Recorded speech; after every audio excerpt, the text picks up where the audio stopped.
বাংলাদেশ নিয়ে আমি কোনো কথা বলবো না। বাংলাদেশ অকৃতজ্ঞের মতো কথা বলছে, ইন্ডিয়ার সঙ্গে যে দুর্ব্যবহার করছে বা ইন্ডিয়াকে যেটা শত্রু ভাবছে। ওনার কাছে খবর এসছে 3 লক্ষ রিক্সা নিয়ে নাকি কলকাতা দখল করার জন্য। এগুলো তো উনি উস্কানিমূলক কথাবার্তা বলছেন, আমরা বলিনি। আমার এক কাকা ছিলেন, তিনি কামারপুকুর মিশন স্কুলে মাস্টারি করতেন। আমি যখন জন্মেছি তখন আমার নামটা আমার কাকাই ডায়েরিতে হুমায়ুন কবির দিয়েছে। সে কেন দিয়েছে, সেও আর পৃথিবীতে নেই। 2007 সালে তিনি 2002 সালে রিটায়ার করেছিলেন, 7 সালে এক্সপায়ার হয়ে গেছে। তো তেওয়ারি কি বললো, ও লিডার অফ দ্য অপোজিশন কি বললো, এসব নিয়ে আমি কোনো প্রশ্নের উত্তর দেব না।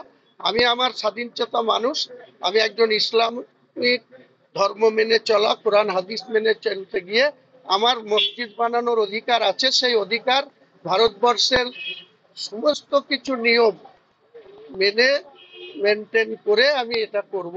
এখানে কে কি বললো তাতে আমার কিচ্ছু যায় আসে না, তাদের প্রশ্নের কোনো উত্তর দেওয়ারও আমার প্রয়োজন। ওনারা যা বলছেন তাতে তো প্রতি মুহূর্ত সম্প্রীতি নষ্ট হচ্ছে। আপনি আমাদের কি ওনার সব জায়গায় খবর আসে, উনি বড় বড় করে বলছেন ওনার কাছে খবর এসছে 3 লক্ষ রিক্সা নিয়ে নাকি কলকাতা দখল করার জন্য। এগুলো তো উনি উস্কানিমূলক কথাবার্তা বলছেন, আমরা বলিনি।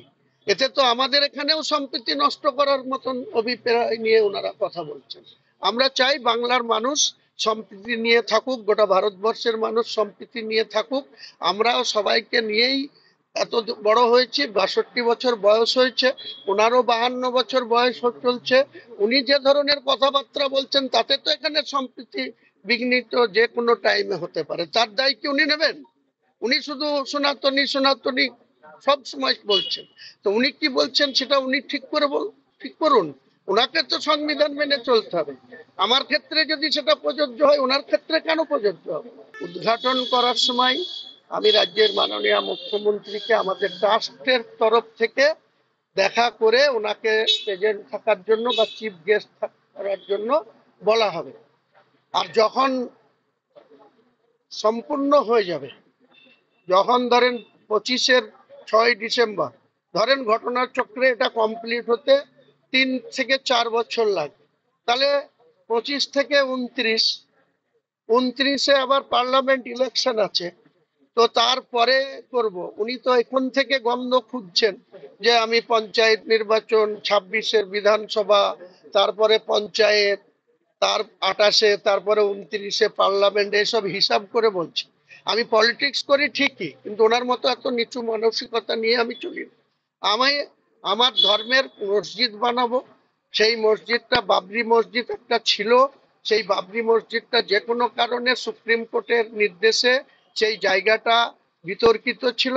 সুপ্রিম কোর্ট রামলালার জায়গা বলে রায় দিয়েছে, সেখানে রাম মন্দির তৈরি হয়েছে। তা নিয়ে আমাদের কোনো কথা বলার প্রয়োজন নেই, আপত্তিও নেই। ভারতবর্ষের প্রধানমন্ত্রী সেটাকে উদ্বোধন করেছেন।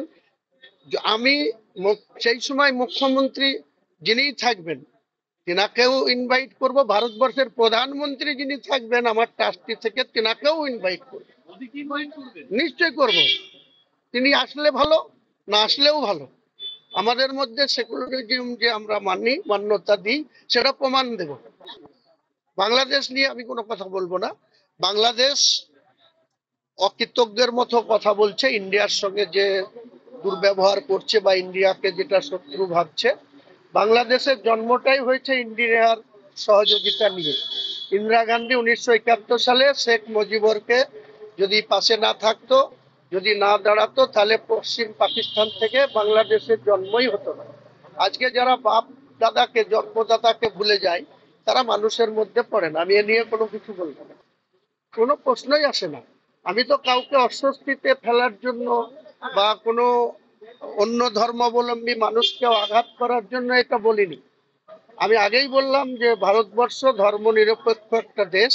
সেই দেশের একজন নাগরিক হিসাবে সনাতন ধর্মাবলম্বী মানুষ, পাঞ্জাব, শিখ, অন্যান্য ধর্ম অবলম্বী মানুষেরও যেমন তাদের স্বাধীনচেতা ভাবে তাদের ধর্ম পালন করার অধিকার রয়েছে, একজন মুসলমান হিসেবে আমারও মসজিদ বানানোর অধিকার রয়েছে।